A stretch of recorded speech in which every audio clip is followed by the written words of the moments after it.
If I could learn electronics, why not learn how to become a global CEO?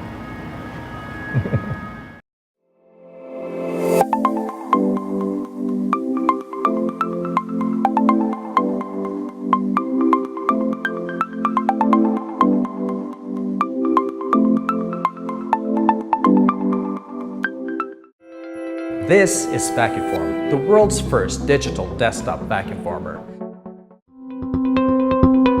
I'm John, an industrial designer with over 20 years experience designing and developing products for industrial clients.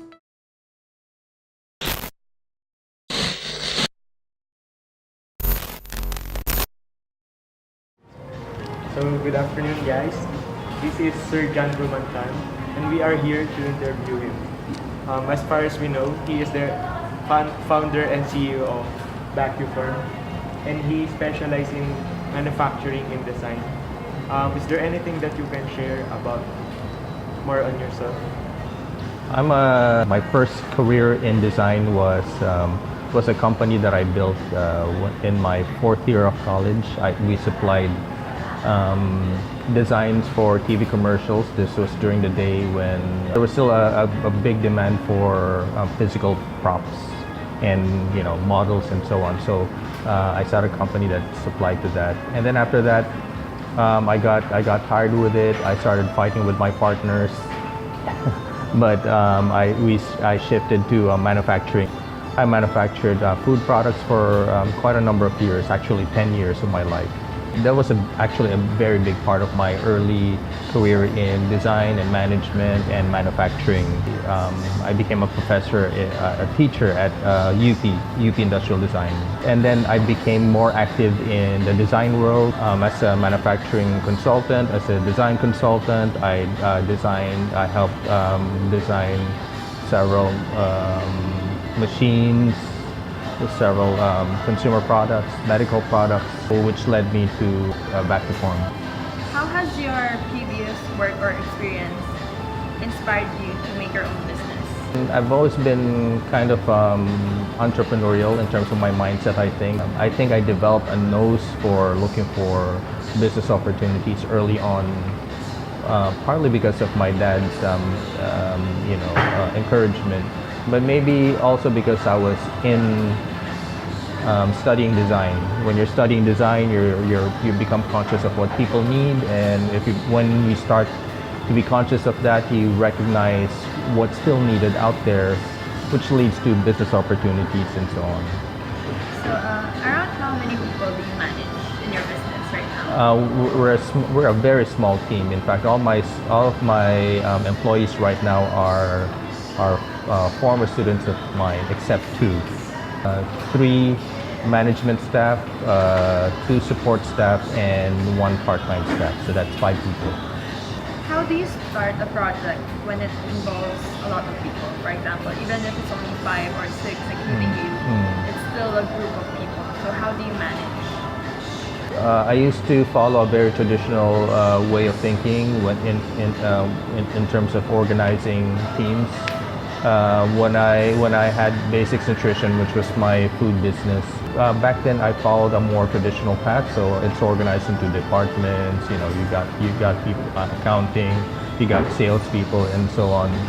But recognizing the difference in what I did then and what I do now, and what I do now is more design intense. It's more design oriented. It's more development oriented, and we're following a very short timelines.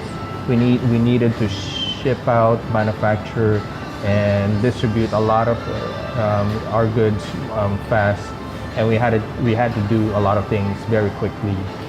So in terms of my hiring, I started to and my management style, I chose people who were of the same mindset as I am. I don't like to micromanage. I don't like having to follow people and see what they're doing and having to check if they're actually achieving what they're supposed to achieve. The way my team works now is I give them our goals. These are our goals. I don't tell them what to do in between. I just tell them this is what we need to achieve this week. I'm in charge of this part, you're in charge of that part, you're in charge of that part. Let's meet again Thursday and see where we're at. I don't instruct them line by line. It wasn't about micromanagement. It's finding people with the same mindset, who understand the goals, who have the necessary skill set to achieve the goals, who's gonna be motivated to perform even unsupervised. So those were very important criteria when I was hiring my people, and so it took me a while before I was able to assemble my team. Although I appreciate and admire the way you handle people, but do you often encounter difficulties, for example, because of course personality problems? Those are the main things that I don't want to have to deal with. We have problems with those people because of their personalities clashing. I didn't want to have any of that in my elite team. I made sure that when I hire people for at least that small team, I want us to get along. I want us to be on the same wavelength, but we have to be on the same page. And in terms of values, we value work ethic. We value privacy, personal privacy. How do you manage if someone quits suddenly? Imagine you will pass off your work to somebody less skilled. So everything needs to be well documented so that if you suddenly get off and take off and never show up again, the next day somebody can sit in your desk, look at the documentation and understand where everything is at. Do you have any experiences with people who are trying to like mamagaling? I'm allergic to those people, okay? And in fact, when I hired my people, from my pool of students and former students, I did not hire the ones with the highest grades. I wasn't interested in the guy with the best thesis or whatever. It's more character traits that I'm looking for. So willingness to learn, willingness to work within a team, has the necessary emotional intelligence, how to be sensitive to other team members. Have you ever dealt with failure?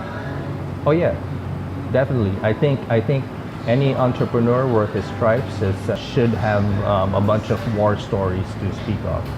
It's one thing to learn from books, but to learn it from real life it sticks with you more. It engages your pattern recognition, your intuition more because it's emotionally charged. But my very first business failed because I worked with friends. This is why you don't become partners with your friends, because your personal life and your business life they're too intermingled that it's hard to so it's hard to be professional and be a friend at the same time. So I started to make my own labeling machines, packaging machines. That's where I learned mechanical design and electronics because I forced myself to learn these things. So that's how you eventually led to manufacturing design. Yeah, I have a motto that I live by. RTFM, read the fucking manual. Okay, this not only apply to the gadget that you bought. You get a manual, you read it. It also applies to a lot of things. So I would go out of my way to buy a book. I would buy a textbook, okay, to learn the things that I need to learn. Some people collect stuff. I collect specialized skills. So I've got a toolbox of specialized skills, which eventually became valuable and powerful enough that people would start to recognize it. This is kind of a more personal question. How do you try to improve yourself? When I started VAQUFORM, my feeling was I did not want it to turn into a corporate job. But then I realized the real potential of VAQUFORM. So we didn't just create a machine, I think we created a category. And the category will need other things. New materials, new kinds of post-processing machines. And so I realized, no, there's a lot in this still for me to be interested in it. And so what I'm doing now is I'm developing my knowledge and my skills in becoming a CEO. if I could learn electronics, why not learn how to become a global CEO?